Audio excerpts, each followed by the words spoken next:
नमस्कार। मैं doctor BL Kumawat Jaipur से हूँ और आज के जो युवा पीढ़ी है उसके सपनों के बारे में थोड़ी सी चर्चा करेंगे। वो अपने सपनों को कैसे पूरा कर सकते हैं। जब किसी बच्चे का जन्म होता है और थोड़ा सा वो समझना शुरू करता है, प्राथमिक जो शिक्षा के लिए स्कूल जाना शुरू कर देता है और लगभग 5वीं या 7वीं क्लास तक पहुँचते पहुँचते वो अपनी ज़िंदगी के सपने देखना शुरू कर देता है। अब सपने उसके बड़े सपने होते हैं।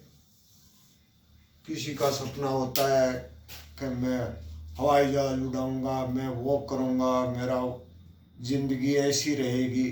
धीरे धीरे करके जैसे जैसे वो आगे शिक्षा में बढ़ता है, लोगों से सीखता है, कुछ जैसे जब चर्चाएं होती हैं तो उसके जो सपने हैं वो छोटे करना शुरू कर देता है।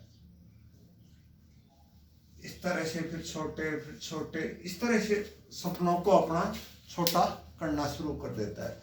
जब वो जॉब में जाता है तो उसकी इनकम होती है, छोटी इनकम होती है, शुरू में सभी की छोटी होती है और फिर वो अपने जो सपने हैं, अपनी ज़िंदगी के जो अरमान हैं, उनके साथ में समझौता करना शुरू कर देता है। एक तरह से समझौतों की ज़िंदगी जीना शुरू कर देता है। जैसी उसकी इनकम होती है उसी के अनुसार अपने सपनों को छोटा कर लेता है। अपने कल्चर में आस पड़ोस में भी लोग यही कहते हुए मिलते हैं कि जितनी सी चादर हो उतनी ही पैर पसारो। कोई भी आज तक ये नहीं कहता है कि आप लंबे पांव पसार करके सो और चादर को लंबी करने की सोचो। ये जो मैं कॉन्सेप्ट आपको बताने जा रहा हूँ वो अपने सपनों के अकॉर्डिंग अपने पाँव को पूरा पसारने की और अपने जो इनकम की चादर है उसको बड़ा करने का एक अवसर प्रदान करेगी। मैं एक छोटी सी कहानी से इसकी शुरुआत करता हूँ। जैसलमेर बाड़मेर साइड में अपने मरुस्थलीय जो क्षेत्र हैं वहाँ 5-7 दोस्त थे। उन्होंने सोचा कि अपन मरुस्थल की यात्रा पे निकलते हैं। तो 7-8 दोस्त थे। एक ऊँट लिया, उस पर अपना थोड़ा थोड़ा सामान रखा, कुछ पानी भी रखा, कुछ खाने पीने की चीज़ें भी रखी और वो मरुस्थल की यात्रा पे निकल गए। अब उनमें 2 दोस्त थे जो थोड़े से ऐसे कुरापति टाइप के थे, जैसे हमारे ओम प्रकाश, योगेश हैं वैसे। तो वो ऊँट वाले जो 4-5 दोस्त थे वो तो एक साइड में निकल गए।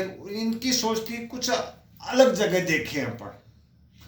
तो ये आपस में बिछड़ गए। अब थोड़ी बहुत देर चिलचिलाती हुई धूप थी, भयंकर गर्मी, मरुस्थलीय इलाका, तो पानी की प्यास लगी। अब ऊँट के साथ में जो पानी था वो तो दूर निकल गया। आसपास देखा भी तो कहीं कुछ उनको नजर नहीं आया। वो ऊँट वगैरह और वो सब काफी आगे निकल चुके थे, ये बिछुड़ गए थे। आसपास के इलाके में पानी की तलाश में रहे। पूरे दिन भर ये प्यास के लिए व्याकुल हो गए, कहीं भी इनको पानी का आश्रय नहीं मिला। रात हो गई, सुबह उठे, फिर इन्होंने पानी की तलाश में इधर उधर घूमना शुरू किया। फिर धूप निकली आई, भयंकर गर्मी, बिल्कुल ऐसे प्राण त्यागने की अवस्था इनकी आ गई। तो भगवान से इन्होंने प्रार्थना की कि हे भगवान, बिना पानी के ही मार रहा है जो भी इस चिलचिलाती धूप में। अब ओम प्रकाश और भी थोड़ा सा हर जगह ऐसे इस तरह का था कि कहीं और देखे तो उसने दूर से देखने की कोशिश की तो कोई एक आकृति सी उसको दिखाई दी।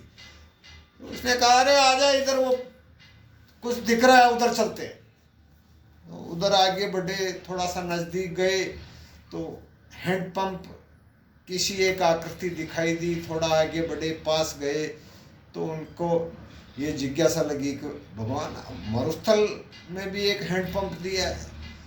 दोनों लग करके उसको दबाने लगे, खूब दबाया, पानी नहीं आया।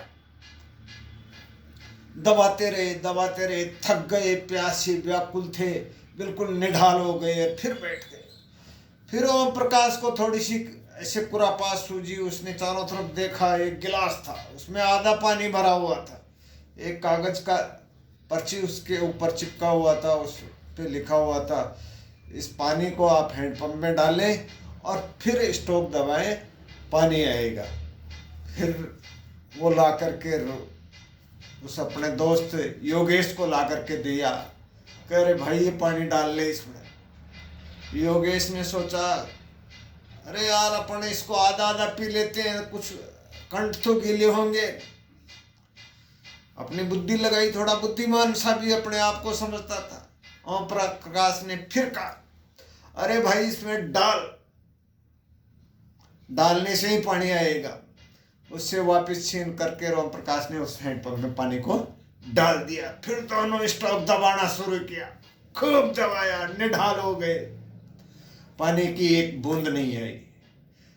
और ओम प्रकाश का शरीर निढाल होकर के उस हैंडपंप के डंडे के ऊपर गिरा और पानी आया।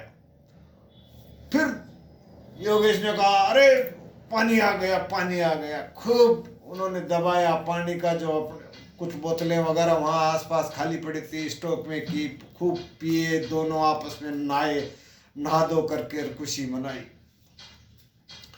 और जब प्यास से पूरी तरह से तृप्त हो गए तो फिर एक गिलास भरा और वहाँ रख दिया जो पर्ची लगा हुआ था।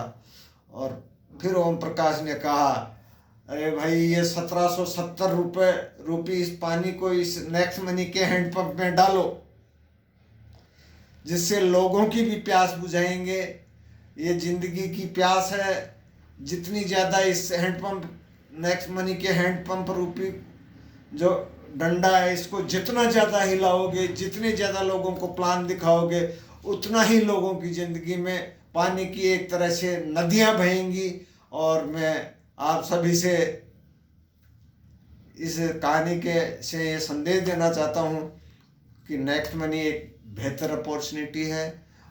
अपने हैंडपंप में मात्र 1770 रुपये डाल करके नेक्स्ट मनी के हैंडल को प्लान के रूप में लोगों से जितना ज़्यादा शेयर करोगे, उतना ही आपकी ज़िंदगी की जो खुशहाली की नदियां हैं वो बहना शुरू कर देंगी। आपकी ज़िंदगी भी सफल होगी और लोगों की ज़िंदगी भी सफल होगी। जय हिंद, जय नेक्स्ट मनी।